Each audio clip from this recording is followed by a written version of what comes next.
أعوذ بالله من الشيطان الرجيم بسم الله الرحمن الرحيم الحمد لله رب العالمين والصلاة والسلام على سيدنا وسندنا وشفيع ذنوبنا ومولانا محمد صلى الله تعالى عليه وسلم وعلى إخوانه من النبيين والمرسلين وعلى آلهم وأولادهم وأزواجهم وأصحابهم وأتباعهم أجمعين سبحانك لا علم لنا إلا ما علمتنا إنك أنت العليم الحكيم سبحانك لا فهم لنا إلا ما فهمتنا إنك أنت الجواد الكريم رب اشرح لي صدري ويسر لي أمري واحلل عقدة من لساني يفقهوا قولي وأفوض أمري إلى الله إن الله بصير بالعباد اللهم صل وسلم وبارك على سيدنا محمد وعلى آله عدد كمال الله وكما يليق بكماله وبلغنا رسوله النبي الهاشمي الكريم Ya İlahel Alemin, zahir ve batınımızı envar-ı imaniye ve Kur'aniye ile münevver eyle. Bizleri şeytan aleyhi-i şerrinden masum ve mahfuz eyle. Tevfikat-ı Sübhaniye'ne her halükarda bizlere refik eyle. Cümlemizi cennet ve cemalullah şerefiyle şerefiyab eyle. Amin. Hurmeti seyyidil murselin. Velhamdülillahi Rabbil alemin. Muhterem Müslümanlar, Cenab-ı Hakk'ın takdiri, tekvini takdiri, teşrii takdiri üzerinde duruyorduk. Kader, erkan-ı imaniyeden mühim bir rükündür. Kadere insan inandığı, hakkında Allah'ın hükmüne bağlandığı nispette kalbi huzura ve itminana kavuşur. En korkunç, ümit şiken hadiseler karşısında kader sayesinde insan huzuru ve itminanı elde tutabilir. Kahredici musibetler karşısında ve badi heva bir mazi karşısında insan ancak kaderle müteselli olur. Hakkımda Allah'ın ölçtüğü, biçtiği, kestiği, kâmetime göre bir şeyler söylediği düşüncesi, insanın içinde ilahi alemden gelen muttasıl meltemler halinde kendisini hissettiren bir husustur. Kur'an ve mübarek hadisi şerifler kader etrafında ciddi tahşidat yapmaktadırlar.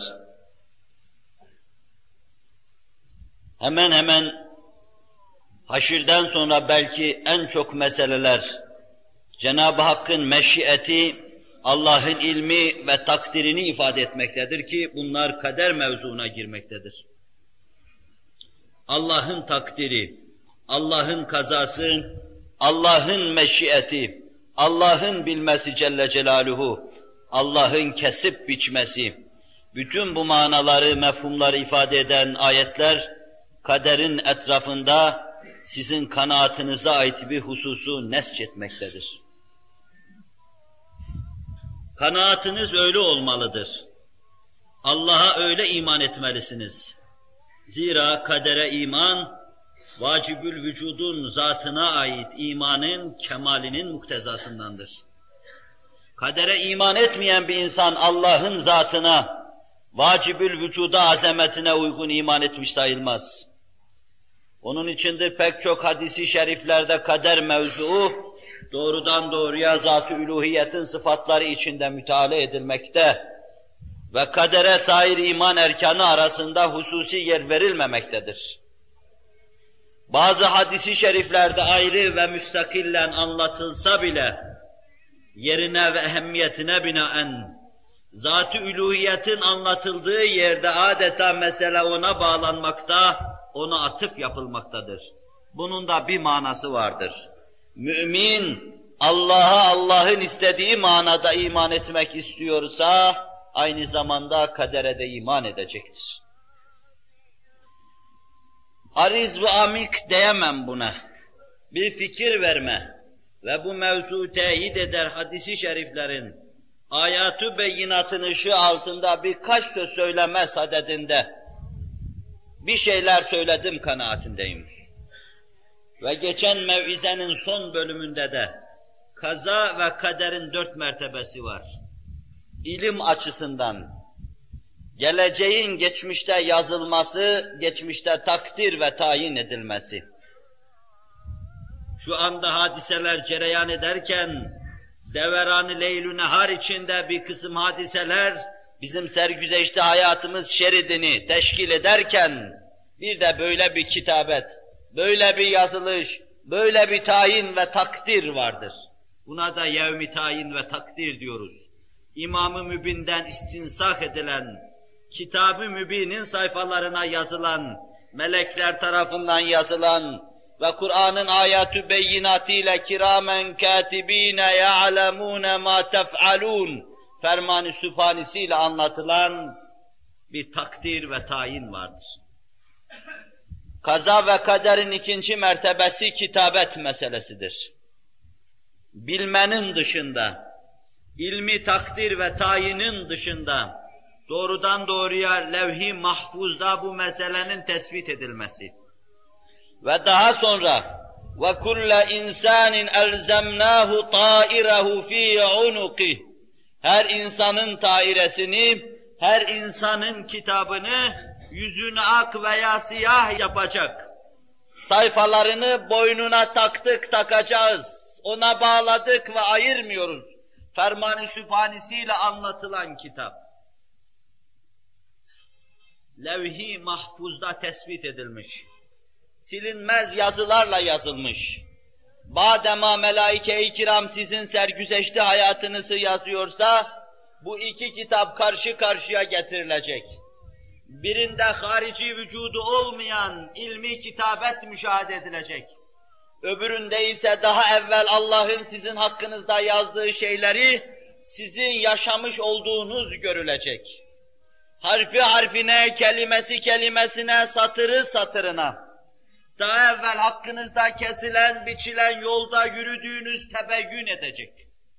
Öbürü ilmi vücuttur.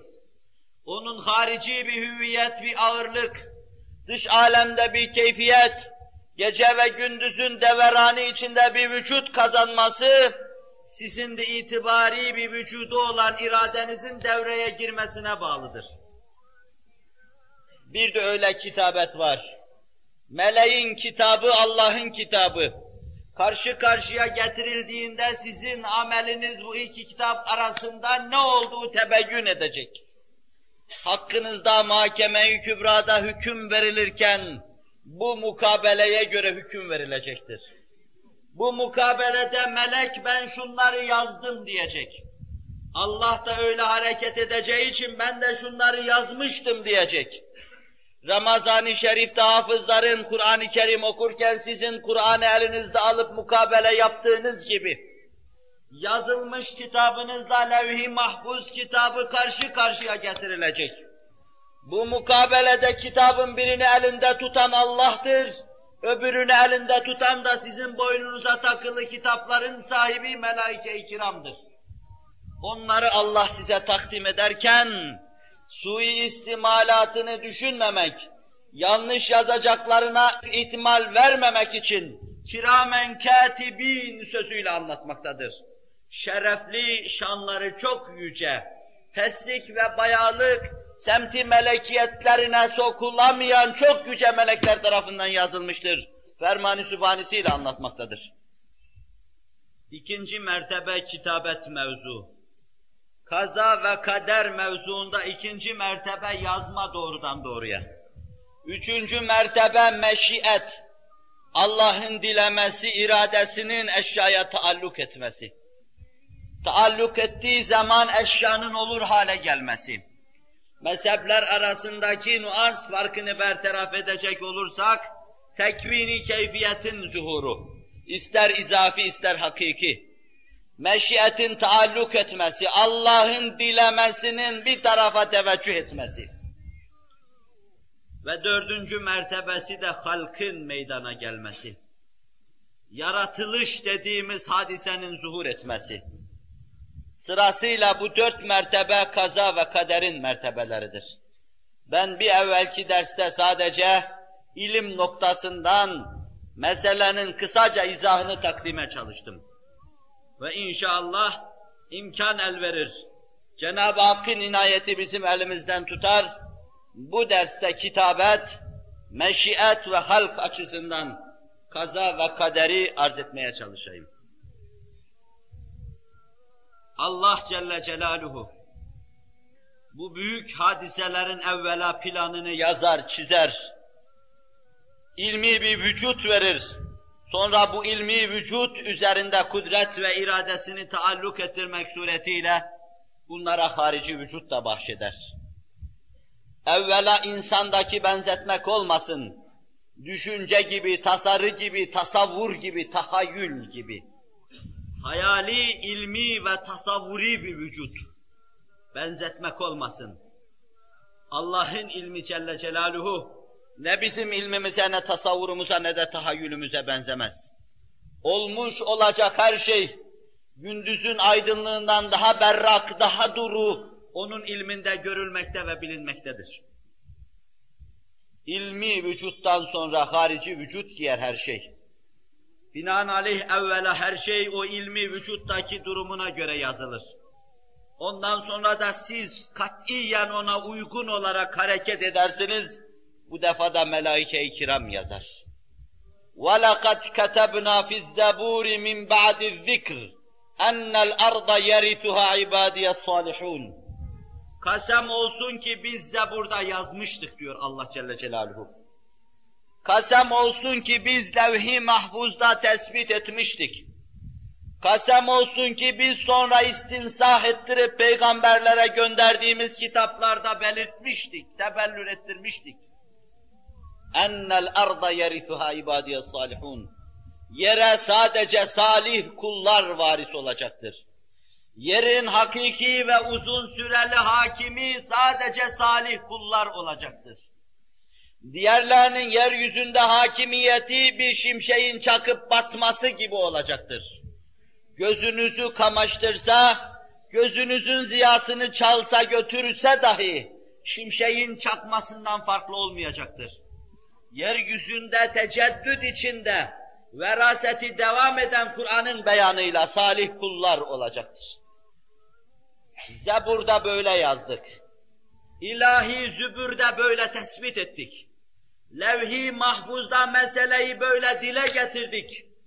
Ve sonra levh-i mahfuzun bir nüshası olan Hazreti Davud'un eline verdiğimiz Zebur'da da meseleyi böyle yazdık. Ennel arda yerithuha ibadiyes salihun. Yere sadece ve sadece salih kullar varis olacaklardır. Cihanın şarkında ve garbında inkarcılar, şarkında ve garbında Allah'ın istediğinin dışında sistem sahipleri, şarkında ve garbında mütemerrit ve firavunlar, şimşek çakışı süresi içinde hükümran olabilirler. Yerin hakiki gerçek, uzun süreli ve devamlı hakimi salih kullar olacaktır. Bu benim kanunum diyor. Bunu kimse değiştiremez. Binlerce firavun bir araya gelse değiştirmez. Yaşadıkları devirde kimde salih ahlak daha fazla ise yeryüzünde hakim onlar olacaktır. Ama bu mevzudaki noktayı nazarımız sizin malumunuzdur. Salih ahlakı sadece ara sıra mescide gelmeye bağlarsanız aldanırsınız, yanılırsınız. Nebinin bütün ahlakını, eşya ve hadiseleri anlama ahlakını, kainatı anlama ahlakını, insan ve kainat arasında münasebet kurmayı anlama ahlakını, iç derinliğini, dış tefekkürdeki namütenahiliği kavrama, gerçek salahın ifadesidir. Böyle bir salahı kazanan kimseler, yeryüzüne hakim olacaklardır. Yeryüzünde anarşi çıkarmakla hakim olamayacaklar. Ölümle mukabele etmekle hakim olamayacaklar. Siyasi ve tamamen politik mevzularla sahneye çıkıp halkı idlal etmekle hakim olamayacaklar. Efkar-ı ammeyi kendi istikametlerine imale edecek sözlerle, sloganlarla sahneye çıkmakla hakim olamayacaklar.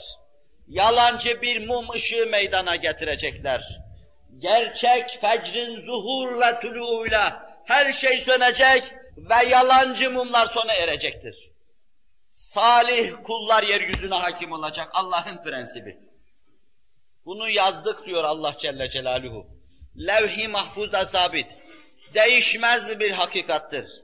Öyleyse bırakın yalanı dolanı, öyleyse bırakın siyaset ve politikayı, bırakın da Allah'ın yoluna girin. Ve şu değişmeyen düstura dikkat edin.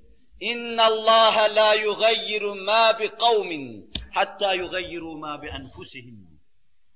Allah hiçbir cemaati değiştirecek, azizse zelil edecek değildir. Başta ise ayaklar altına getirip paymal kılacak değildir. Ayaklar altında eziliyorsa başa getirecek de değildir.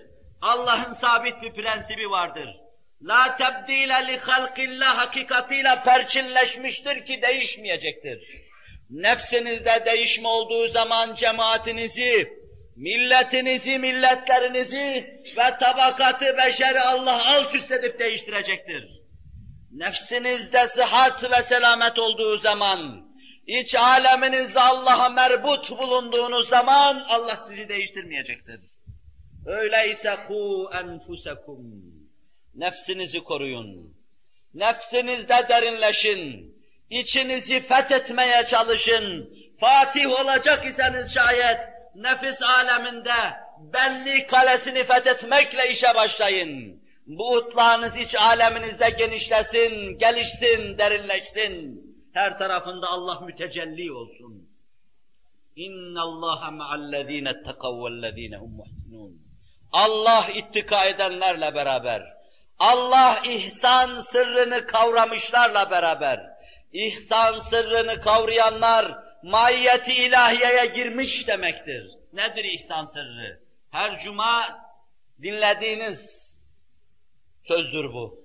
Mevla'yı görüyor gibi kulluk yapma sırrını kazanmam. Mevla'yı görüyor gibi kulluk yapma sırrını kazanma. İç aydınlığı, duygular duruluğu, içteki ummani keyfiyet ve alabildiğine derinlik. Sathilikten kurtulma. Meseleyi kışır üstü mücadele şeklinden kurtarma. Doğrudan doğruya bu büyük kavga ve mücadelenin temelini, hareket noktasını içte başlatma, içten yürüme, bu yola içten çıkma, içten başlama, o istikamette gelişme. İnna Allaha ma'allezine ittekav vellezine hum muhsinun. Cenab-ı Hak bizimle beraber olsun inşallah Teala. Ben kitabetten intikal ettim buraya. Allah'ın sabit kanunu değişmiyor. وَلَقَدْ كَتَبْنَا فِي الزَّبُورِ مِنْ بَعْدِ الذِّكْرِ اَنَّ الْاَرْضَ يَرِثُهَا عِبَادِيَ الصَّالِحُونَ. Yere salih kullar varis olacaktır. Kasem olsun ki diyor Allah Celle Celaluhu, yere salih kullar varis olacaktır. Ben bunu yazdım, değişmez. La tebdile li halqillah. Değişmez, salih olun. Bırakın kahvelerdeki uyuşuk uyuşuk oturmayı. Kafanızı çalıştırın, düşünün, salih olun. İslam'ın ilimlerini elde edin, salih olun. Tefsire, hadise vakıf olun, salih olun. Tefsir ve hadisin fizikle, kimyayla terkibini yapın, salih olun. Ve bunları anlayış karşısında, Mevla karşısında küçüklüğünüzü idrak edin. Büyüklüğü karşısında yere kapanın, salih olun. İç ve dış vahdetine ulaşın, salih olun. Yere varis olacaksınız. Başka kavgayı bırakın. Allah'ın değişmez yazısı. Bunu bir ayeti kerime çok daha sarih anlatır. وَعَدَ اللّٰهُ الَّذ۪ينَ آمَنُوا وَعَمِلُوا الصَّالِحَاتِ لَيَسْتَخْلِفَنَّهُمْ فِي الْأَرْضِ كَمَا اسْتَخْلَفَ الَّذ۪ينَ مِنْ قَبْلِهِمْ وَلَيُمَكِّنَنَّ لَهُمْ د۪ينَهُمُ الَّذ۪ي ارْتَدَى لَهُمْ. Allah vaat ediyor. Vaadallahu ellezine amenu ve amilus salihat. İman edip salih amel yapanlara söz veriyor Allah. Arkadaşınızın size söz vermesi gibi değil. Verdiği sözü yerine getirme kudretine, iktidarına sahip olan Allah size söz veriyor. İman eden ve salih amel yapanlara. لَيَسْتَخْلِفَنَّهُمْ فِي الْأَرْضِ. Kasem olsun ki yeryüzünde sizi halife yapacak, buna söz veriyor. Kendine halife yapacak. Hükümranlığı ve zimamdarlığı sizin elinize verecek. Siz ipi elinize alacak, cihanla oynayacaksınız. İçtimai hayatıyla, iktisadi hayatıyla, terbiyevi hayatıyla siz oynayacaksınız. Söz sizde bitecek. Yuvarlak masaların başında sizin yüzünüze bakacak. Bakışlarınızdaki manaları kavramaya çalışacaklar. Evet ve hayırınız yeryüzündeki içtimai coğrafyada değişmelere vesile olacak. Şura gitsin, bura gelsin diyeceksiniz. لَيَسْتَخْلِفَنَّهُمْ فِي الْأَرْضِ. Yeryüzünde Allah'ın söz kesen sultanı olacaksınız. كَمَا اسْتَخْلَفَ الَّذ۪ينَ مِنْ قَبْلِهِمْ. Sizden evvel bir hakkın salih olmak suretiyle Allah'ın yeryüzüne halife kıldığı kullar gibi kasem olsun, Allah sizi yeryüzünde halife kılacaktır diyor. Ve işte yazılan budur. Levh-i mahfuzda yazılıp da değişmeyecek olan budur. Veil olsun, İslam için cihat yapıyorum dediği halde namaz kılmayanlara. Veil olsun, Müslümanlığı kurtaracağım dediği halde sokaklarda flört yapmadan kendini alamayan, behime arzuların esir ve zebunu, hayvani hislerin mağlubu zavallılara. Kiramen katibine ya'lemune ma tef'alun. Ne yazdı Allah Celle Celaluhu? Siz salahı gösterdiğiniz zaman aynı şeyi yazacak. Dikkat edin. Bir noktaya dikkatinizi tekrar rica ediyorum. İki kitabın karşı karşıya geldiği zaman uygunluğundaki durum lehinizde cereyan ediyorsa kurtuluşunuz mevzuunda bir ferman verilmiş demektir. Her iki kitap sizin lehinizde şehadet ediyorsa kurtuluşunuz hakkında bir ferman verilmiş demektir. Allah evvela yazdı. Siz de o yazıya göre hareket ediyorsunuz. Hareketleriniz iç açıcı. İnsanın yüzünü ak edecek mahiyette ise yüzünüz ak olacak demektir. Kiramen katibine ya'lemune ma tef'alun. Şerefli melekler ne yapıyorsanız yazıyorlar. Yazdırıyor Allah Celle Celaluhu. Hesabı çok dakik. En küçük bir açıklık yok Allah'ın hesaplarında Celle Celaluhu. Sizi ilzam edecek. Sesinizi, soluğunuzu kesecek. Ben şöyle yazdım. Siz de şöyle hareket ettiniz. Durumu böyle tespit ettik. Buyurun hesabınızı kendiniz görün. Kur'an'ın bazı ayetleri de bu iki ayrı yazışı bir cümle içinde toplar. İnna nahnu nuhyil mevta ve nektubu ma qaddamu ve atharahum ve kulle şeyin ahsaynahu fi imamin mubin. Sadakallahul azim. İnna nahnu nuhyil mevta. Biz ölüleri ihya edeceğiz. Mürde gönülleri de inşallah ihya buyursun. Her şeyi yok ettikten sonra yeniden hayata mazhar edeceğiz. وَنَكْتُبُ مَا قَدَّمُوا وَآثَارَهُمْ. Takdim ettikleri şeyi ve geride bıraktıkları şeyi de yazacağız Allah buyuruyor. مَا قَدَّمَتْ وَأَخَّرَتْ ayetiyle anlatılan şey. Gitmeden ahirete, zat-ı ahiret olarak gönderdikleri şeyi de yazacağız. Arkada bıraktıkları sadakayı cariyeyi de yazacağız. Bıraktığı evlatla ümmeti Muhammed'e nur saçan insanın durumunu da yazacağız. Bıraktığı ilimle efkarı aydınlatan insanın durumunu da yazacağız. Yaptıkları hayır müesseselerini arkada bırakıp gidenlerin durumunu da yazacağız. Ve sonra daha gitmeden ahirete gönderdiği şeyleri gönderenlerin durumunu da yazacağız. وَنَكْتُبُ مَا قَدَّمُوا وَآثَارَهُمْ. İşte bu sonradan bir yazıştır. İşte bu harici vücudu kazandığı zaman yazılması demektir. Ama bundan evvel bir yazılış vardır. وَكُلَّ شَيْءٍ اَحْصَيْنَاهُ فِي اِمَامٍ مُب۪ينٍ. Biz her şeyi değişmeyen, baş bir kitapta saydık döktük. Zerre zerre, kelime kelime, cümle cümle, satır satır, fasıl fasıl saydık döktük. Her şey öyle sabit bir kitapta yazılıdır ki, sizin şu dakikada yaptığınız her şey sadece onun küçük nüshalarından ibarettir. Bir istinsahtır ki sizin davranışlarınıza ve oradaki yazıya bakıp melekler yazıyorlar bunu. İşte bir ayet. Evvelki kitabetle şu anda sizin yaptığınız şeylerin kitabeti ikisini bir arada zikrediyor. مَا فَرَّتْنَا فِي الْكِتَابِ مِنْ شَيْءٍ Allah ferman ediyor. Kitapta hiçbir şeyi terk etmedik. Bunun bir manası Kur'an-ı Kerim'dir. Büyük bir kısım müfessirlere göre bir manası levh-i mahfuzdur. Levh-i mahfuzda her şeyi tespit ettik, hiçbir şeyi terk etmedik. كَانَ اللّٰهُ وَلَمْ يَكُنْ شَيْءٌ غَيْرُهُ وَكَانَ عَرْشُهُ عَلَى الْمَاءِ قَدْ كَتَبَ فِي الذِّكْرِ كُلَّ شَيْءٍ Allah vardı ve hiçbir şey yoktu. Allah vardı, düşünce tasavvur yoktu. Onun için yoklukla düşünülmüyor.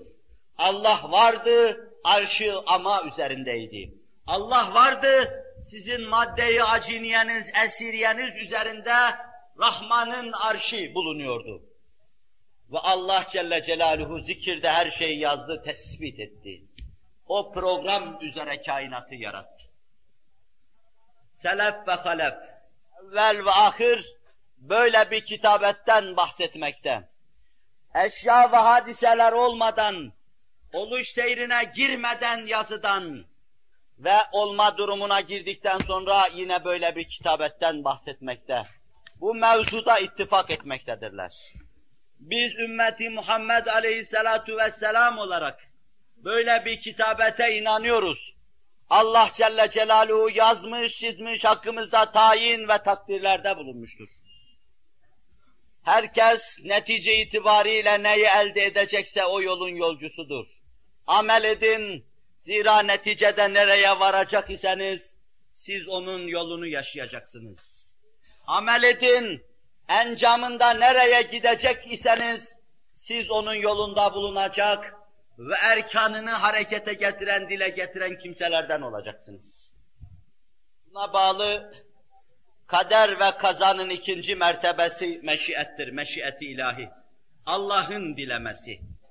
Belki Kur'an'da en çok göze çarpan şey şa'e yeşâ'u kelimeleridir. Allah'ın dilemesi. وَلَا تَقُولَنَّ لِشَيْءٍ اِنِّي فَاعِلٌ ذَٰلِكَ غَدًا اِلَّا اَنْ يَشَاءَ اللّٰهِ وَلَا تَقُولَنَّ لِشَيْءٍ اِنِّي فَاعِلٌ ذَٰلِكَ غَدًا Yarın şu işi yaparım deme illa en yeşâallah. Allah dilerse yaparsın. Öyleyse ne işe mübaşeret ediyorsun? Neyi yapmak istiyorsun? Neye omuz veriyor, neyin altına giriyorsun? Allah dilerse deyiver. Allah'ın adıyla altına giriver. Allah elinden tutacak ve sen üstesinden geleceksin inşallahü teâlâ. Cenab-ı Hak 20. asırda ümmeti Muhammedi Aleyhisselatu Vesselam'ın sırtına yüklendiği bu büyük ağır mükellefiyetler karşısında meşiyeti sübhaniyesini onu yüzüstü sürünmeden kurtarma istikametinde inşallah tecelli buyursun. Elimizden tutsun, bizi evci kemala çıkarsın. وَلَا تَقُولَنَّ لِشَيْءٍ اِنِّي فَاعِلٌ ذَٰلِكَ غَدًا Bunu Ferid-ü Kevn-ü Zaman, Hazreti Muhammed Aleyhisselatu Vesselam'a diyor Kur'an-ı Kerim. Yarın şu işi yaparım deme, inşallah demedikten sonra, Allah dilerse sen yaparsın, dilemezse hiçbir şey yapamazsın. Her şey Allah'ın elindedir. وَلَا تَقُولَنَّ لِشَيْءٍ اِنِّي فَاعِلٌ ذَٰلِكَ غَدًا اِلَّا اَنْ يَشَاءَ اللّٰهِ Allah dilerse olacaktır. Buna inanacaksınız. İçinizi dinlediğiniz zaman inanasınız gelecektir buna. İçinizi keşfettiğiniz zaman inanma duygusu belirecektir içinizden. Şimdi ben inanın dediğim zaman siz inanmanız gerektiği için inanacaksınız. Eşya ve hadiselerin içine, sizin eşya ve hadiselerle münasebetinizin içine girdiğiniz zaman katiyen ve katibeten göreceksiniz ki hakikaten Allah dilemezse hiçbir şey olmuyor. Hakikaten Allah dilemezse bütün sahi gayret vadi heva gidiyor. bütün çırpınmalar ve didinmeler semeresiz olduğu gibi bitip tükeniyor. Meşiyet, hayatın bütün cephelerinde, insanın hayatında görülebilecek bütün sahalarda kendisini gösterir. Kıtalda Allah'ın meşiyeti olmazsa siz bir şey yapamazsınız. وَلَوْ شَاءَ اللّٰهُ مَقْتَتَلَ الَّذ۪ينَ مِنْ بَعْدِهِمْ مِنْ بَعْدِ مَا جَاءَتْهُمُ الْبَيِّنَاتِ وَلَكِنْ اِخْتَلَفُوا فَمِنْهُمْ مَنْ شَاءَ. Eğer Allah Celle Celaluhu dileseydi siz aranızda mukatele yapmayacaktınız. وَلَوْ شَاءَ اللّٰهُ مَقْتَتَلَ الَّذ۪ينَ آمَنُوا مِنْ بَعْدِهِمْ مِنْ بَعْدِ مَا جَاءَتْهُمُ الْبَيِّنَاتِ. Kendilerine beyine geldikten sonra mukatele olmayacaktı. Allah dileseydi. وَلَكِنْ اِخْتَلَفُوا. Fakat onlar ihtilafa düştüler.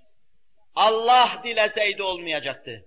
Sizin mücadele hayatınız, kavga hayatınız menfi veya müsbet, sizin lehinizde veya aleyhinizde meşiyeti ilahinin taallukuyla şekil alacaktır. فَمِنْهُمْ مَنْ آمَنَ وَمِنْهُمْ مَنْ كَفَرَ. Onlardan bazıları iman, bazıları da küfrettiler. Cenab-ı Hak bizi iman eden güruha ilhak buyursun inşallah. فَمِنْهُمْ مَنْ آمَنَ وَمِنْهُمْ مَنْ كَفَرَ وَلَوْ شَاءَ اللّٰهُ مَقْتَتَلُوا. Allah dileseydi mukatele yapmazlardı. وَلَكِنَّ اللّٰهَ يَفْعَلُ مَا يُرِيدُ. Allah neyi murat buyurursa onu yapar.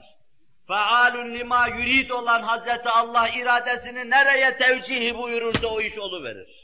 Maşaallahu kan ve ma lem yeşe' lem yekun. Maşaallahu kan. Allah neyi dilerse o keynunet kazanır, oluverir. Neyin olmasını dilemiyorsa o da olmaz. Allah dilemezse, meşiyet olmazsa olmaz değil, dikkat edin. Allah neyi dilerse olur, neyin olmasını dilemezse o da olmaz. Meşiyeti ilahi, vücuda ve ademe taalluk eder. Yok ol dediği şey yok olur, var ol dediği şey de var olur. Yoksa meşiyet taalluk eder de var olur, taalluk etmezse yok olur demek değildir. Yokluk ve varlık meşiyetin elinde yoğrulmaktadır. Maşaallahu kan ve ma lem yeşe' lem yekun. Mutezile ve Cebriye, Allah Resulü'nün sözlerindeki bu inceliği kavrasaydı, düştükleri vartaya düşmeyeceklerdi. Her iki meseleyi de nasıl keynunetle anlatıyor. Az dilin inceliğini anlayan anlayacaktır, ben avamca naklediyorum. İman ve hidayet mevzuunda meşiyet ilahi her şey. Kur'an'ın düstur ve prensiplerinden meseleyi çıkaranlar diyorlar ki, İman, senin iradeni sarf etmenle, Allah'ın senin içinde yaktığı bir ışıktır. Cenab-ı Hak içimizi aydınlatsın. Sen çalışacaksın ama imanı sen yaratamazsın. İmanı sen içine koyamazsın. Kalbin üzerinde tasarruf yapamazsın. Allah dilerse o ışık yanacak. Allah dilerse iç alemin aydınlanacaktır. Allah Celle Celaluhu şöyle buyuruyor. وَلَوْ شَاءَ رَبُّكَ لَآمَنَ مَنْ فِي الْأَرْضِ كُلُّهُمْ جَمِيعًا. Habibi Zişanım, eğer senin Rabbin dileseydi, seni terbiye eden, kemale erdiren ve bütünün terbiyesi, kabzayı tasarrufunda olan Rabbin dileseydi, bütün insanlar iman ederdi ama bütünü iman ederdi. وَلَوْ شَاءَ لَجَمَعَهُمْ عَلَى الْهُدَى. Senin Rabbin dileseydi onları hidayette toplayıverirdi. Herkes secdeli olurdu. Herkesin vicdanı aydın olurdu. Herkes Rabbin huzurunda kulluk vazifesini yerine getirirdi. Meşiyet taalluk etmediği için olmadı. Allah Celle Celaluhu meşiyeti taalluk edecektir ve yapacaktır. İnsanlığın ümmeti vahide olması meşiyet kendisini gösteriyor. وَلَوْ شَاءَ رَبُّكَ لَجَعَلَهُمْ اُمَّةً وَاحِدَةً. Eğer senin Rabbin dileseydi onları bütününü bir ümmet yapardın. Yeryüzünde tek millet görülürdün. Tek milletten başka ayrı ayrı şeyler göremezdiniz. Allah dileseydi öyle olurdu buyuruyor. Ve elden ele devletin, hakimiyetin, sultanın değişmesi tamamen meşiyeti ilahiyle anlatılmaktadır. وَتِلْكَ الْاَيَّامُ نُدَاوِلُهَا بَيْنَ النَّاسِ. Bu günler elimize takmış böyle çeviriyoruz, Allah buyuruyor Celle Celaluhu. Kimine pazar, kimine cuma, kimine cumartesi. Kimisi ayak altında, kimisi başlara taç. Kimisi denizin en derin yerinde, karında, kimisi Everest tepesinin başında. وَتِلْكَ الْاَيَّامُ نُدَاوِلُهَا بَيْنَ النَّاسِ. Bu günleri insanlar arasında böyle dolaştırıp duruyoruz bir halka gibi. Bugün günler bazısını ağlıyorsa yarın onlara gülecek. Bugün günlerin yüzüne güldüğü kimselerin yarın yüzüne günler ağlayacak. Bu ilahi kanundur. Allah'ın elinde, Allah bunu çeviriyor. Ama sizin iradeniz yok mu işin içinde? O fasılda değilim. Meşiyeti anlatıyorum.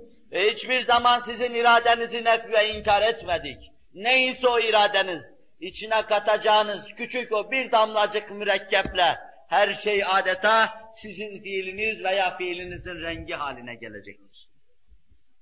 Ve tilkel eyyâmünü dâvülühâda meşiyet sözünü açık görmedik. Ama meşiyet var. İn yeşe' yuzhibkum eyyuhennâs ve ye'ti biâkharîn ve kânallâhu alâ zâlike kadîrâ. Ey insanlar! Eğer Allah dilerse sizi götürür, yerinize apayrı bir cemaat getirir. Allah buna muktedirdir.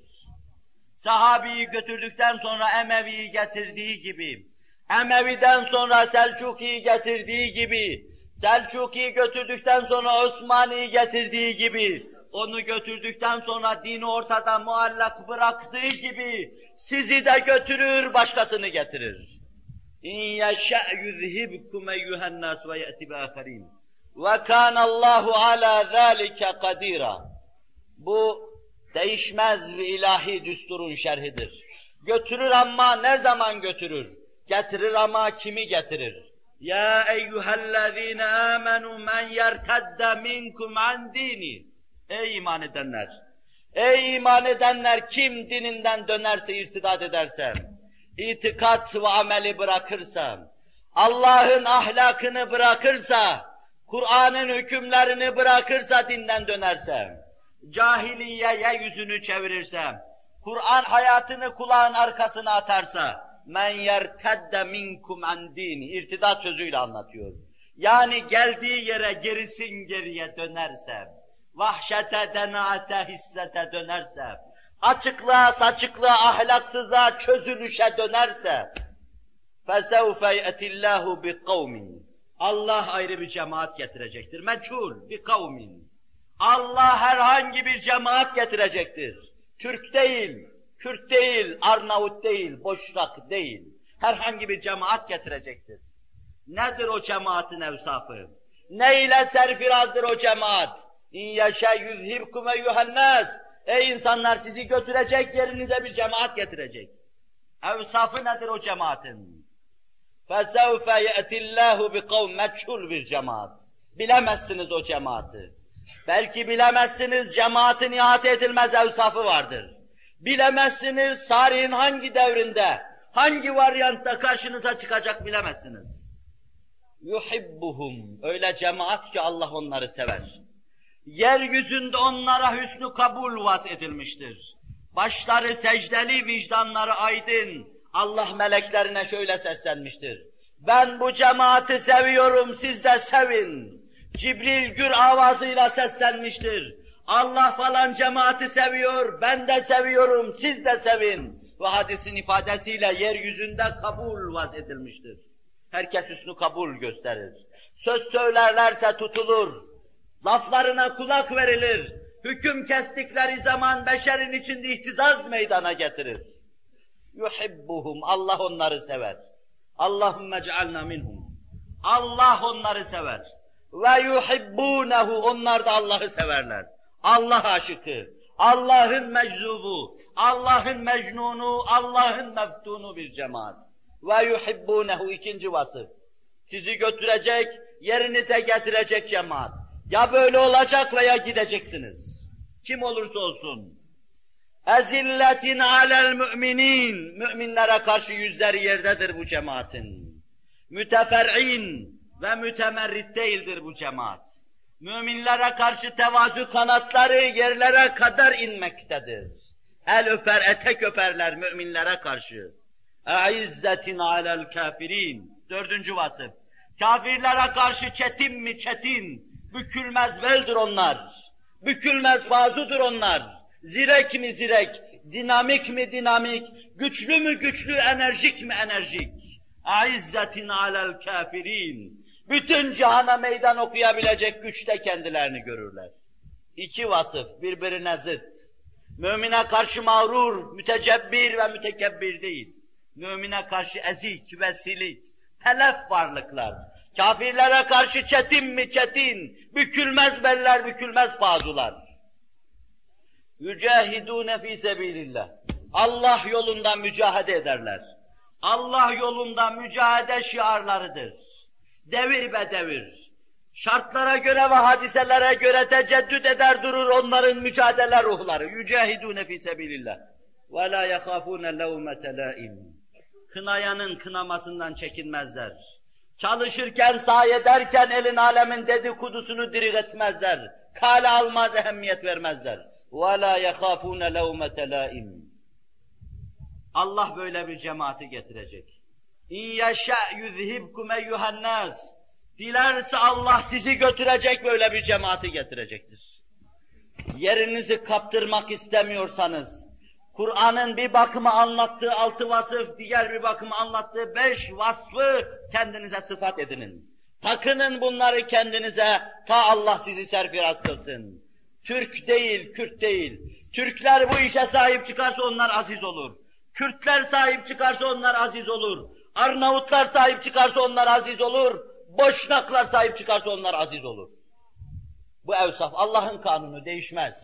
Öyle yazmışsa burada. Öyle tespit etmiş levh-i mahfuzda, öyle söylemiş peygamberlerine, diğerlerininki karanlık gecelerde yalancı mumlar veya beşerin karanlık gününde çakan yalancı şimşekler. Allahu Teala ve Tekaddes Hazretleri istediği evsafla bizleri serfiraz kılsın, payidar eylesin. Burada külli ve umumi bir şeye, meşiyetin umumi bir şeye taallukundan bu noktaya girdik. اِنْ يَشَأْ يُذْهِبْكُمْ اَيُّهَا النَّاسِ وَتِلْكَ الْاَيَّامُ نُدَاوِلُهَا بَيْنَ النَّاسِ dedik. Niçin değiştiriyor Allah Celle Celaluhu? Tesbih tanelerini sayar gibi niçin devletleri sayıp duruyor?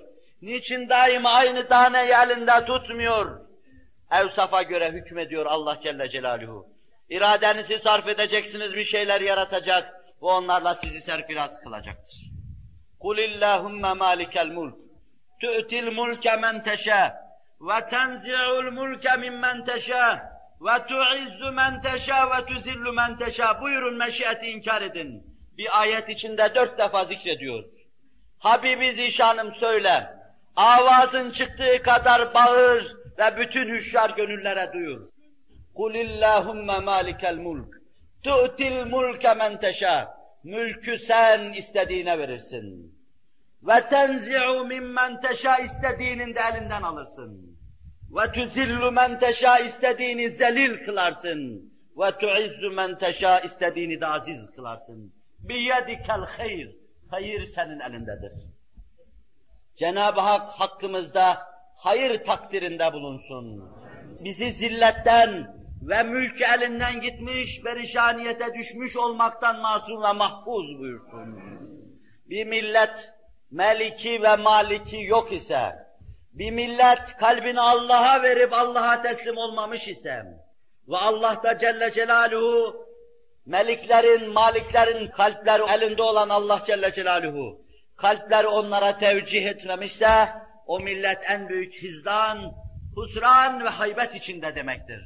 Cenab-ı Hak hakimiyetten ve irademizi gösterme mahrumiyetinden bizleri masum ve mahfuz buyursun. Cenab-ı Hak bizi hakim kılsın inşallah, malik kılsın, melik kılsın, elinde tuttuğu meliklerin, maliklerin kalplerini kendine tevcih buyursun inşallah Teala. Bütün bunlarla meşiyetin, bütün hayatı çepeçevre içine alan, geniş bir sahada Kur'an'ın ifadesiyle kendisini gösterdiğini görüyoruz. Meşiyet olmayan hiçbir şey yoktur. kaza ve kaderin bir faslı meşiyettir. Allah'ın dilemesi demektir. Fealun lima yurid olan Hazreti Allah'ın hükmetmesi demektir. Biz aczımız, fakrımızla beraber hangi iradeye binaen bilemiyoruz. Bize verdiği vazifeyi, rolü kendisini hoşnut edebilecek istikamette iyi şekilde oynamaya bizleri muvaffak kılsın inşallahü teala. Meşiyet-i ilahi merhamet, mağfiret ve azap istikametinde tecelli eder. Rabbukum a'lemu bikum in yasha yerhamkum ev in yasha yuazzibkum. Rabbiniz sizi her şeyden çok iyi bilir. Kalbinizin meyillerini bilir. Duygu ve düşüncelerinizi bilir. Ona göre dilediğine azap eder, dilediğine merhamet eder. يَغْفِرُ لِمَنْ يَشَاءُ وَيُعَذِّبُ مَنْ يَشَاءُ. Dilediğini mağfiret eder, dilediğini azap eder. Görüyorsunuz meşiyet var. Kalbinizi en iyi bilen Allah'tır. Meyillerinizi en iyi bilen Allah'tır. İç derinliğinize en iyi nigehban olan Allah'tır. İç durumunuza göre, bu küçük hadiseye göre, çok büyük hadiseyi yaratan yine Allah'tır. يَغْفِرُ لِمَنْ يَشَاءُ وَيُعَذِّبُ مَنْ يَشَاءُ. Dilerse azap eder, dilerse ikab eder. Allah Celle Celaluhu azap edeceği güruh olmadan bizi muhafaza buyursun. Nebilerin dilinde meşiyet nescedilmiştir. Nebilerin efhemi, Feridü Kevnü Zaman sallallahu aleyhi ve sellem şöyle buyuruyor. قُلْ لَا أَمْلِكُ لِنَفْسِي دَرًّا وَلَا نَفْعًا إِلَّا مَا شَاءَ اللّٰهِ. De ki Habibi Zişanım, ben ne nefsime bir zarar ne de menfaat getirebilirim. Allah'ın dilediğinden başka hiçbir şey yapamam. Değil başkasına zararlı ve menfaatli olmak. Nefsime dahi ne faydam ne de zararım dokunur. Allah'ın dilediğinden başka. O kadar Allah'a teslimdir ki, Allah'ın merhameti olmadığı bir yerde kimse kendini kurtaramaz. Sen de mi ya Resulallah, Buhari Müslim hadisi? Evet ben de. İlla en yetegammedeniyallahu bi rahmeti. Allah rahmetiyle beni bağışlarsa kurtulurum. Yoksa ben de kurtulamam buyurmaktadır. Buyurun ölçün siz enini. Her şeyin meşiyeti ilahiyeye verilişini doğrudan doğruya talim ve tebliğ ile Resul'ün dilinde görün. La emliku li nefsi darran ve la nef'an illa maşallah. Allah'ın dilediğinden gayrı nefsime ne zarar getirebilirim ne de bir faydam dokunabilir. Allah'ın necisi. İnnemâ ye'tîkum bihillâhu inşâ'e. Neciyullah olan Hazreti Nuh, feryadıyla alemi sele veren Hazreti Nuh, Allah istediği zaman sizin beklediğiniz şeyi getirecektir. Ya Nuh, eğer doğru isen Allah başımıza bela getirsin. Her cemaatin, her peygamberin cemaati dediği gibi, semayı başımıza yıksın, yeri parça parça etsin bizi yuttursun, suları yeryüzüne sel diye salıversin bizi boğsun. İnnemâ ye'tîkum bihillâhu inşâ. Dilerse Allah bunu getirecektir. Ve Nebi'nin dili çözülünce yerde semada çözülüverdi. Ve arzu ettikleri şeylerle boğulup gittiler. Nebi Neciyullah inşa ediyor. Allah dilerse olur. Teslim olun Allah'a. Verdiği vazifeyi yapın. Elinizden tutup sizi serfiraz edecektir. Hunefa'nın seyyidi, Enbiya'nın babası, Nebiler Nebisi'nin bana benziyordu diye tefhim ve tebcil ettiği Halilur Rahman. وَلَا أَخَافُ مَا تُشْرِكُونَ بِهِ شَيْئًا اِلَّا اَنْ شَاءَ رَبِّي. Ben sizin şirk koştuğunuz şeylerden endişe edici, korkucu değilim. Rabbimin dilediği şeyden endişe eder ve korkarım. Hakkımda verdiği, vereceği fena hükümden endişe ederim. Bir manası şudur. Bütün alem bela olsa, musibet olsa, bir çember gibi çepeçevre beni içine alsa, dirik etmem ve endişe etmem. Hakkımda ve hakkınızda Allah'ın takdirinden endişe ederim. Meşiyeti ilahi esastır. O konuştuğu zaman her şey sükût eder. Allah dilerse, Halilur Rahman'ını ateşin içinde dahi onu berdü selam yaparak emniyete alır. Kelimullah, سَتَجِدُنِي اِنْ شَاءَ اللّٰهُ صَابِرًا وَلَا اَعْصِي لَكَ اَمْرًا. Hızır'la mülakatında ve müşaveresinde, İnşallah beni sabredenlerden bulursun ve işinde sana isyan ediyor görmezsin demek suretiyle işi meşiyet-i ilahiyeye havale etmektedir. Kerim İbni Kerim olan Zebihullah, Allah'ın halili kendisini kesmeye götürürken سَتَجِدُنِي inşaallahu mines sabirin. Babacığım inşallah beni sabredenlerden bulursun. Sabır sineye basılan, ateşini bir şey. Dayanabilir miyim, dayanamaz mıyım? Onun için bir kimse Resul-i Ekrem'in yanında, hasen derecede bir hadis-i şerifte, Allah'ım bana sabır ver dediği zaman Allah Resulü hazır ol belalara buyurmuştu. Sabır istiyorsun. Sabır bela karşısında kulun iç alemidir. İç duygusu ve düşüncesi, mukavemet gücüdür. Sen sabır isterken bela istiyorsun demektir. Zebihullah, سَتَجِدُنِي inşaallahu mines sabirin. Başa gelen bu ateşli şey karşısında beni hadiseye göğüs geriyor bulacaksın babacığım. Tereddüt etmeden if'al ma tu'mer. Allah'ın sana emrettiği şeyi harfiyen yerine getir diyor. Kimi karıştırırsanız karıştırınız. Nebiler silsilesi içinde meşiyetin gergef işlenir gibi ele alındığını ve işlendiğini görürsünüz. Nebilere Allah talim etmiş. Meşiyet her şeydir ve esastır. Meşiyeti kabul etmeme, Allah'ın rububiyetinde şerik kabul etme demektir. Bir kısım icraatı Allah'tan gayriye verme demektir. Bu mevzuu daha derin tavzih sadedinde Ahmed bin Hanbel, Hazreti Ayşe'nin ana bir kardeşi Tufeil'den şu hadisi nakletmektedir. Tufeil rüyasında gördü. Kalabalık bir cemaat gördü, yanlarına sokuldu. Gittim diyor yanlarına.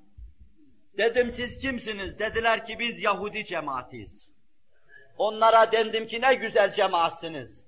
Hadiste güzel sözü yok ama siyaktan öyle anlaşılıyor. Ne güzel cemaatsiniz siz. Keşke Üzeyr Allah'ın oğlu demeseniz. Üzeyr Allah'ın oğlu dediğiniz için işi batırıyorsunuz, kirletiyorsunuz, telvis ediyorsunuz. Allah'ın eşi menendi yoktur. Zıddı niddi yoktur. O lem yelit ve lem yuletle kendisini bize anlatıyor. Ne doğmuş ne de doğrulmuştur. Ne babası vardır onun ne de kimseye baba olmuştur. Keşke Üzeyr Allah'ın oğludur demeseniz. Ne diyor Yahudiler? Siz de ne güzel cemaatsiniz. Keşke inşaallahu ve şa'e Muhammed demeseniz. Siz de diyorsunuz ki kendi aranızda Allah ve Muhammed dilerse sallallahu aleyhi ve sellem. Halbuki meşiyet Allah'a aittir. Siz şirk koşuyorsunuz farkına varmadan. Diyor ki Tufeil ayrı bir cemaate gittim. Sordum siz kimsiniz? Dediler Nasara. Dedim ne güzel cemaatsiniz. Keşke Mesih Allah'ın oğlu demeseniz. Aynen döndü onlar da bize dediler ki siz de ne güzel cemaatsiniz ama inşaallahu ve şa'e Muhammed demeseniz keşke. Sonra uyandım. Geldim Hazreti Ayşe'ye naklettim. Anne bir kardeşi. Resul-i Ekrem sallallahu aleyhi ve selleme mesele intikal ettim. Resul-i Ekrem bana sordu kimseye naklettim mi ettim dedim ya Resulallah. Sonra emretti halk toplandı. Cemaate hutbe okudu. Hamd ve senadan sonra şöyle dedim. Cemaat bir söz söylüyorsunuz ki aranızda. Şimdiye kadar edep ve hayam bunu men etmeye mani oldum. Sıkıldım böyle demeyin diyeyim size, utandım demeniz. Sizin dediğiniz şey beni mesul etmez. Bundan ötürü Allah beni muhakaze etmez fakat sizin için iyi değildir bu. Böyle demeyin. Bel kulu ma şa'allahu vahde la şerike leh. Deyin ki Allah dilerse ki onun eşi ortağı yoktur. Sadece o dilerse başkası değil. Beyhaki şu şekilde ve bir ilave ile ifade ediyor bunu.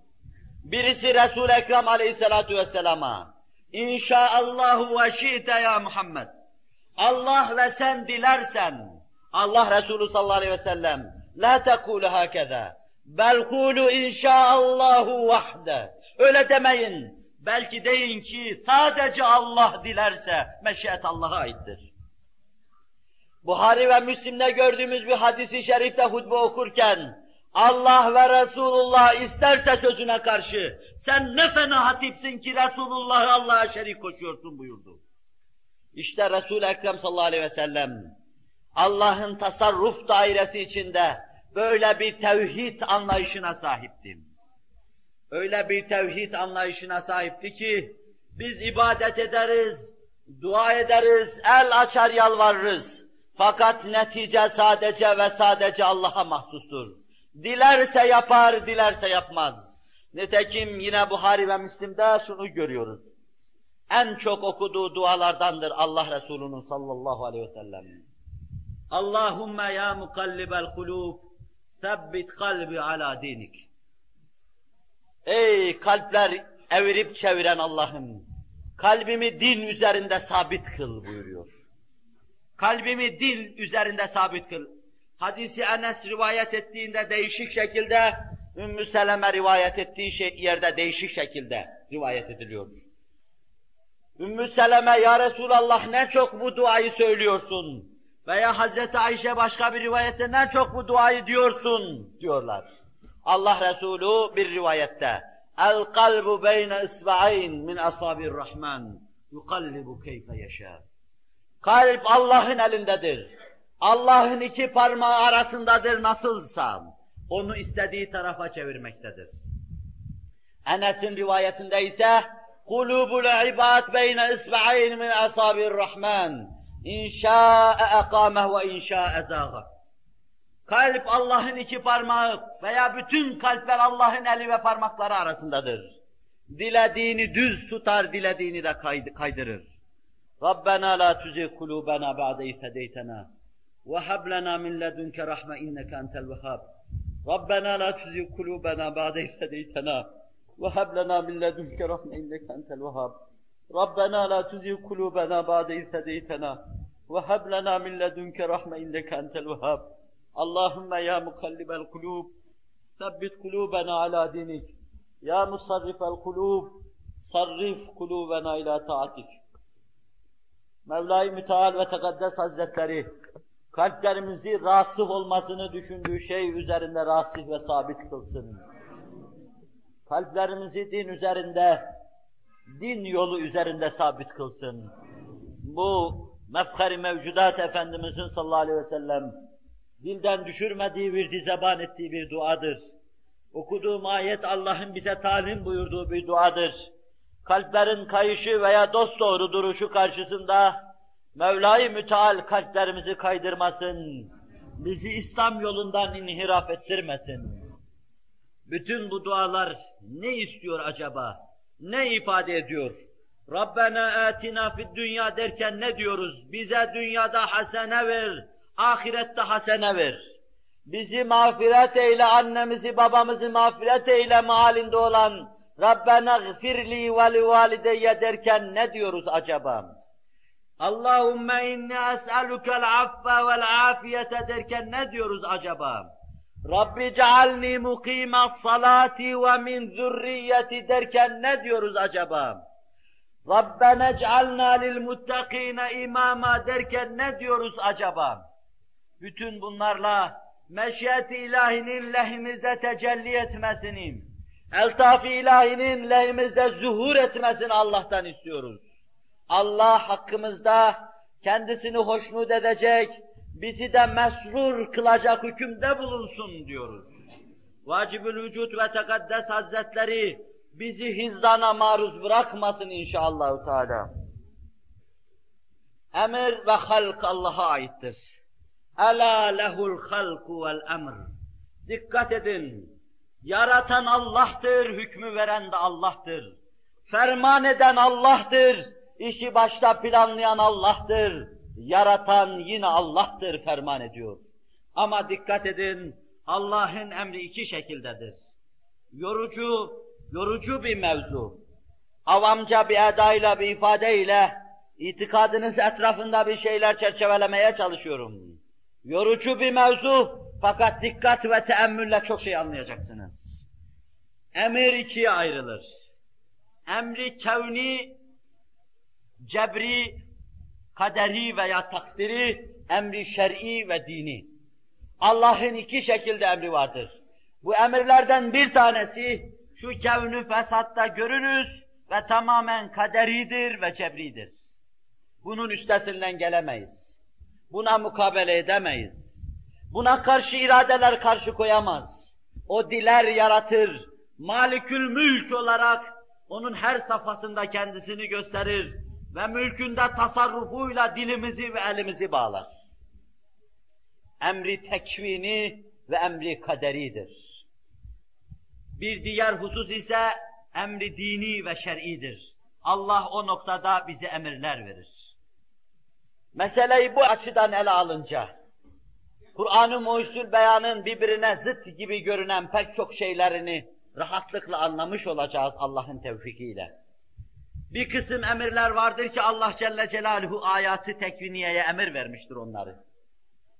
Bir kısım emirler de vardır ki Allah Celle Celaluhu irademizi nazara vererek ve nazara alarak bize emir vermiştir. Ama dikkat edin, Allah Celle Celaluhu hem meşiyetinin hem de emri şer'isinin, yani meşiyetinin ayatı tekviniyeye taalluku hem de şeriata taalluku noktasında hem hoşnuttur hem de meşiyati taalluk etmiştir. Yapılan şey, meydana gelen şey Allah'ın indinde sevimli bir iş olur. Melaikenin, peygamberlerin ve mümin kulların işleri gibi. Hem Allah emretmiştir hem de meşiyeti o istikamette tecelli etmiştir. Öyle işler vardır ki içinde meşiyet vardır fakat Allah'ın rızası ve muhabbeti yoktur. Küfür, isyan, tuğyan, fıskı, fücuru bu cümlede müteala ederiz. Binaenaleyh bunda meşiyet vardır ve fakat Allah hoşnut değildir. Onun için وَلَا يَرْضَى لِعِبَادِهِ الْكُفُرُ Allah kulları hakkında küfre razı değildir. Hiçbir kulun küfrünü istemez. Halbuki küfrü yaratan da Allah'tır Celle Celaluhu. Meşiyeti taalluk eder ama fakat razı değildir ve hoşnut değildir. La yuhibbul fesad, fesadı sevmez. Yaratır ama fesadı sevmez. Çünkü fesadı siz seviyorsunuz. Sizin nefsiniz arzu ediyor. Ve binaenaleyh birbirine zıt gibi görünen şu iki ayeti bu hususta telif etme imkanını buluruz. Ve izâ eradnâ en nuhlike qaryeten emerna mutrefîhâ fefesakû fîhâ fehakka aleyhel kavl. Allahümme ahfazna. Biz bir karyeyi, bir beldeyi, bir memleketi, bir şehri, bir medeniyeti helak etmek istediğimiz zaman Allah ferman ediyor. Bir aileyi, bir ferdi, bir cemaati, bir beldeyi, bir medeniyeti, topyekün medeniyetleri helak etmek istediğimiz zaman وَاِذَا اَرَدْنَا اَنْ نُهْلِكَ قَرْيَةً اَمَرْنَا مُتْرَف۪يهَا Sefihlerini emrederiz. فَفَسَقُوا ف۪يهَا فَحَقَّ عَلَيْهَا الْقَوْلِ Fısk ederler. Sefihlerini emrederiz. Cebabireyi onlara musallat ederiz. Şeytana rahmet okutturan firavunları başlarına getiririz. Ağızlarındaki lokmaları alır yer ve onlar üzerinde hüküm keserler. Onlar tarafından başlara yükselir, omuzlarda taht kurarlar. Fakat aynı zamanda onların iradelerini ve isteklerini hiçe sayarlar. Din ve diyanetlerini kulak arkasına atarlar. وَاِذَا اَرَدْنَا اَنْ نُهْلِكَ قَرْيَةً اَمَرْنَا مُتْرَف۪يهَا Mütreflerini emrederiz. Sefahatı şiar edinmişlerine, bütün devirlere rahmet okutturacak feraine ve cebabireyi onlara musallat ederiz. Allah'ın sevmediği kirli alın taşıyanları, paslı vicdan taşıyanları onlara musallat ederim. Emrederim, musallat olurlar. وَاِذَا اَرَدْنَا اَنْ نُهْلِكَ قَرْيَةً اَمَرْنَا مُتْرَف۪يهَا Artık o karye helak olmuş demektir. O medeniyet bitmiş demektir. Tabakat-ı beşer çapında insanlığın işi sona ermiş demektir. Helak ederiz. Emri tekvini. Bu emri tekvinidir. Emri şer'i değildir. Kitabında Allah kimseye içki iç demez. اِنَّ اللّٰهَ لَا يَأْمُرُ بِالْفَحْشَى Diğer ayet. Allah fuhşiyatla emretmiyor. Evvelki ayette fesekaya emrediyor, içki için. Deftömbelek çalın, Davul zurnayla halkın karşısına çıkın, halkı eğlence ve sefaata zorlayın, mahvedin onları, emrederiz. Diğer ayette de diyor, اِنَّ اللّٰهَ لَا يَأْمُرُ بِالْفَحْشَى Allah boşiyatı emretmez. Telif ederiz bunu. Bu telif olur böylece. Evvelkisi ayat-ı tekviniye ait bir şeydir. Meşiyet-i ilahi, takdiri ve cebri şekilde tecelli etmektedir. Siz bozulursanız, اِنَّ اللّٰهَ لَا يُغَيِّرُ مَا بِقَوْمٍ حَتَّى يُغَيِّرُ مَا بِأَنْفُسِهِمْ İçiniz bozulursa, içiniz kararırsa, ruh dünyanızın semasının yıldızları dökülürse, içtimai talihinizin yıldızları da dökülür. Kaderiniz makus hale gelir, millet olarak derbeder olursunuz. Bu değişmeyen Allah'ın kanunudur. Biz hayatı tekviniyeye böyle emrederiz, idamınıza ferman keser buyuruyor. Beri tarafta da diyor ki وَلَا يَأْمُرُ بِالْفَحْشَى Meşiyet-i ilahi taalluk ediyor. Emri dini ve şer'i, zinhar fuhşiyat işlemeyiniz, zina etmeyiniz, adam öldürmeyiniz, hırsızlık yapmayınız, ubudiyeti terk etmeyiniz, Allah karşısından ayrılmayınız. Bunlar da Allah'ın emri. Ama meşiyetin bu noktaya taalluku, alakası doğrudan doğruya şer'i ve dinidir. Kendi kendine bir araya gelmiş ve telif edilmiş olur. Yanlış anlamamak lazım. Onun için cebri meseleyi anlayamamış zavallı. Allah dilerse idlal eder, dilerse hidayete erdirir.